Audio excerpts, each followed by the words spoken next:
Hello दोस्तों, एक बार फिर से मेरे चैनल कहानियाँ मन भाती में आप सबका बहुत बहुत स्वागत है।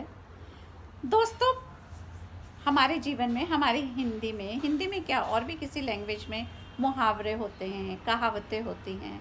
तो कई बार ये कहावतें जितनी भी बनी हैं वो उनके पीछे कहीं ना कहीं कोई कारण होता है। एक दिलचस्प सी कहानी है, दिलचस्प सा किस्सा है जो मैं आज आपके साथ शेयर करना चाहती हूँ कि एक कहावत कैसे बनी, उसकी एक छोटी सी कहानी बताती हूँ।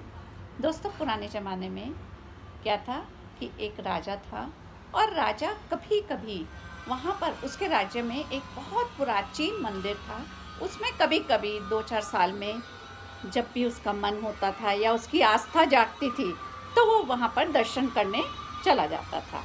तो इसी तरह एक बार फिर समय आया और उसने कहलवा भेजा पुजारी जी से। उस मंदिर के जो प्राचीन मंदिर था उसके पुजारी जी से कहलवा भेजा कि भाई मैं अमुक दिन आऊँगा, अमुक समय आऊँगा। और उनके दूत आके कह गए। तो अब पुजारी बहुत खुश, क्योंकि पुजारी को लगा कि खूब अच्छे से मैं क्या कर दूँ, उसमें रंग रोगन करा दूँ, खूब अच्छे से चमका दूँ, सजा दूँ। और उसने अब बहुत पैसा लगा दिया। उसको लगा कि राजा हैं, यहाँ पर आएंगे, पूजा अर्चना करेंगे तो खूब अच्छे से दान दक्षिणा दे के जाएंगे। तो उसने उस ज़माने में भी 6,000 रुपये खर्च कर दिए। उस ज़माने में 6,000 रुपये बहुत बड़ी रकम होती थी। उसको लगा इतना तो आराम से मिल जाएगा और बच भी जाएगा, कोई बात नहीं। एक बार मंदिर खूब अच्छा सा हो गया, खूब शानदार हो गया और खूब खुश कि अब इस दिन राजा आएंगे। नियत समय पर राजा आए, उन्होंने पूजा अर्चना की। सब पंडित जी ने, जो पुजारी जी थे, उन्होंने विधिवत पूजा अर्चना की। और उसके बाद जो राजा ने दक्षिणा दी वो सिर्फ कितनी दी? 4 आने। चवन्नी, उस टाइम चवन्नी भी बहुत बड़ी चीज़ होती थी, पर राजा जैसा आदमी और चवन्नी दे तो ये तो बहुत ही, उसको निराशा हुई पुजारी जी को।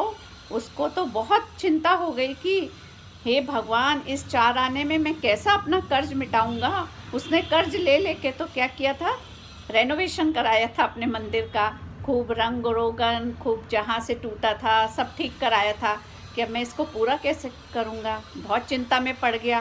कहा तो नहीं, पर राजा को क्या कहता वो, पर निराशा उसको बहुत हुई। अब उसको लगा कि अब मैं ये 6,000 रुपये कैसे चुकाऊँ, ये तो मैं पूरी ज़िंदगी भी करता रहूँगा तो भी नहीं चुका पाऊँगा।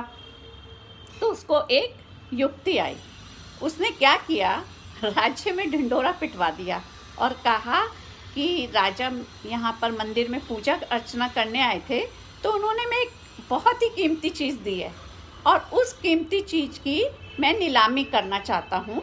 तो मैं नीलामी करूँगा, फला दिन नीलामी करूँगा और जिसको उस नीलामी में भाग लेना है वो आ जाए।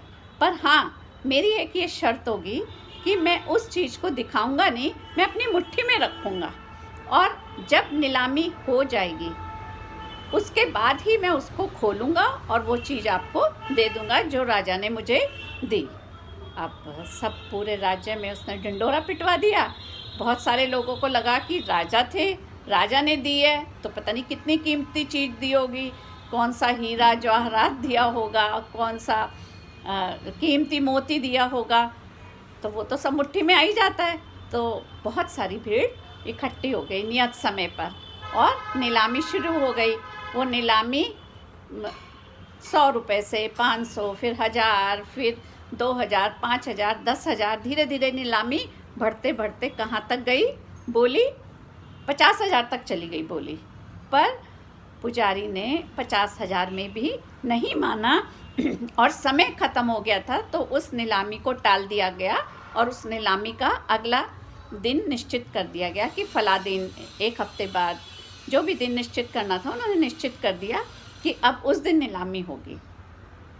इसी बीच अब राजा को ये खबर लग गई। राजा को तो पता था मैं क्या दे के आया हूँ, सिर्फ 4 आने दे के आया हूँ। राजा ने कहा कि जब ये पुजारी मुट्ठी खोलेगा मेरी तो इज्जत ही धूमिल हो जाएगी। तो उसने दूसरी नीलामी से पहले ही पुजारी को बुलवा भेजा और उनको उससे बोला कि भाई ऐसा करो कि मेरी इज्जत मत उतारो और तुम मुझे वो 4 आने तो कोई बात नहीं, पर मैं तुम्हें ये नीलामी रोकने के मैं तुम्हें 50,000 देता हूँ। तो पुजारी ने कहा नहीं, 50,000 में तो मैंने नीलामी नहीं तो देना होता तो मैं तभी दे देता। तो उसने कहा ठीक है, मैं ₹1,00,000 दे देता हूँ, पर तुम ये नीलामी आगे मत बढ़ाओ, इससे मेरी इज्जत धूमिल हो जाएगी।